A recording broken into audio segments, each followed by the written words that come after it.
On May 5, 2020, George Floyd was murdered by police officer Derek Chauvin. His death ignited a series of protests not just across the US, but around the world, of people demanding police reform and an end to police brutality. As the protests continue and signs emerge that the Black Lives Matter movement may be losing momentum, part of me wonders whether these protests will lead to long-lasting change, or will we continue to see similar killings and the same cycle repeat itself? Already, many reforms have been enacted across the United States. However, will these reforms be effective, and do they address the root causes behind police violence? Amongst developed countries, America has a uniquely severe police brutality problem. In 2019, there were over 1,000 police killings in the United States. In Canada, there were 36. In Germany, 14, and in England, only 3. Clearly, this problem is solvable, as other countries have already largely solved it. If we want to solve police brutality, we need to understand the problem well. There are far too many reforms for a short video like this one to cover them all in a meaningful way. Other videos such as Legal Eagles do a good job of covering each reform in more depth. Instead, I will focus on 3 main areas I believe are behind the police brutality taking place, as well as ways I think we can solve them. One pattern I've seen again and again while researching this project is this us versus them mentality that exists among police forces in the United States. You can see it in the way police unions speak and act, how most of them actively resist any reform attempt to discipline bad cops. Some may say that it is just racism. Yes, there certainly are racist cops. However, if you look at the police data, you will see that there are abusive cops of all races. This is a police culture problem, and it needs to change. So how do we transform this us versus them culture into an us culture? It begins with recruitment. Are police forces looking for officers who are there to serve and protect the community, or people who have the warrior cop mindset who believe it's their destiny to be cops and to fight bad guys? Then there's training. Most American police forces don't receive enough training. In Germany, basic training for police officers is between 30 and 48 months. In the United States, it can be as little as 7. Since training is so short, many police forces just learn how to survive instead of also learning how to de-escalate. Some cities, such as Minneapolis, are now banning warrior training. Other cities, such as Seattle, are implementing empathy training, which has reduced the use of force by 50% during trials. Finally, another way to shift the culture is to change how things are measured. There's an expression that whatever is measured moves. If the police are truly there to serve and protect, it makes sense to measure community satisfaction with the police as well as crime stats. It may be so bad in some cities that police forces will have to be disbanded and reformed. In other cases, only new training and recruitment practices may be required. In Camden, New Jersey, the murder rate was 18 times the national average. In 2013, they disbanded the police force and implemented a community policing model.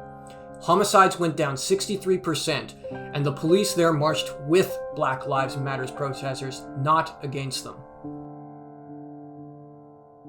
Probably the biggest thing stopping progress with police brutality is police unions. While it is true that only a minority of police officers are abusing their authority, police unions are the ones who are preventing the firing and, in more severe cases, the imprisonment of these bad cops. Take the case of Michael Sauro, who racked up 32 citizen complaints while on the Minneapolis police force. He was fired twice, but the police union forced his rehiring every time. During his time, he also left 1,700 rape kits untested. Cases like Michael Sauro's are not rare. According to New York Police Department police abuse data, 34 officers had 40 or more allegations against them. Police unions are preventing these bad apples from being thrown out, ruining the reputation of police departments and, more important, the lives of the victims of police brutality. What can we do to curb the power of police unions?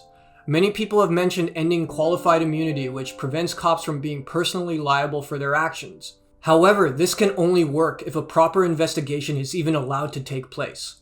In many cases, police unions have negotiated into their contracts measures that make investigating cases of abuse and disciplining bad behavior very difficult. This includes things such as a mandatory cool-down period of 48 hours before an officer accused of police brutality can be questioned, giving them enough time to fabricate an alibi. Should we disband police unions? A study of Florida police departments found that misconduct complaints jumped 40% after unionization. However, I think most people would agree that police unions, like any other union, have a right to exist when it comes to negotiating things such as wages and benefits. However, there is an obvious conflict of interest when it comes to taking disciplinary action against other officers. History has shown that we cannot trust the police to police themselves. Police unions should play no role in negotiating how disciplinary actions are carried out against police officers. Existing collectively bargained provisions that restrict the ability to investigate police abuse should also be removed. These restrictions on collective bargaining would most likely have to be implemented at the state level. As of the making of this video, I have yet to see a single state implement this vital reform, something that concerns me. Police unions are the dam blocking the advancement of police reforms and preventing abusive cops from facing justice. Removing their involvement in disciplinary action will also allow other reforms to be effective. However, it's not the only thing needed for police reform to truly benefit every American. In the United States, there is a lack of effective oversight, both local civilian oversight and federal oversight. I was surprised to see that most large cities have civilian oversight committees that investigate cases of police abuse. However, most of them are hamstrung by uncooperative police forces and police unions, as well as conflicts of interest. For example, in May 2020, the New York Civilian Complaint Review Board made 212 requests for body camera footage. It only received 33 responses. The laws around civilian oversight need to be strengthened so that these committees can actually do their jobs, and there must be real penalties if the police do not cooperate. Another thing that undermines police standards in the United States is that there are so many law enforcement agencies. In the US, there are around 18,000 law enforcement agencies. By comparison, England and Wales have 43, which means on a per capita basis, this means there are about 75 times as many agencies in the United States. Naturally, this makes having a universal standard of law enforcement very difficult. It probably makes sense to consolidate many of these smaller agencies.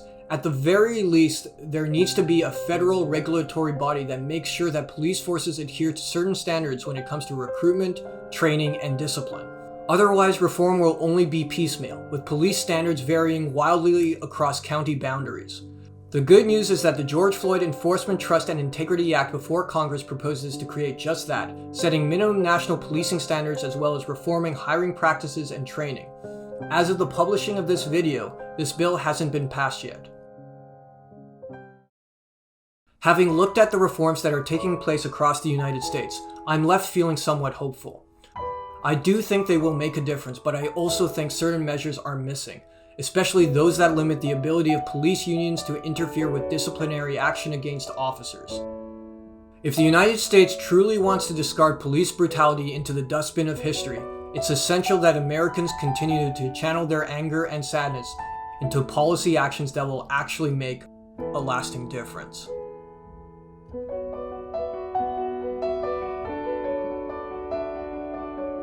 Hi everyone, thank you for watching this video. Do you agree or disagree with me? Let me know in the comments below.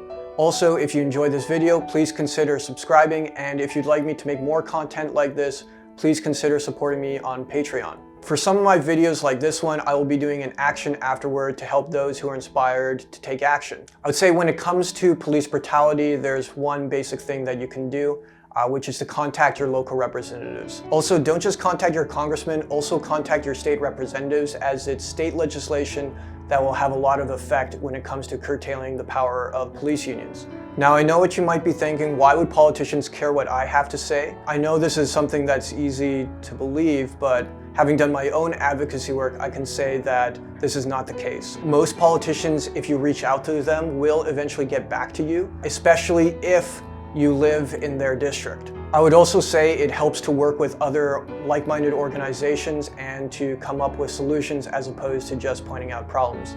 There are many organizations across the United States that are working to end police brutality. I've left a link in the description below.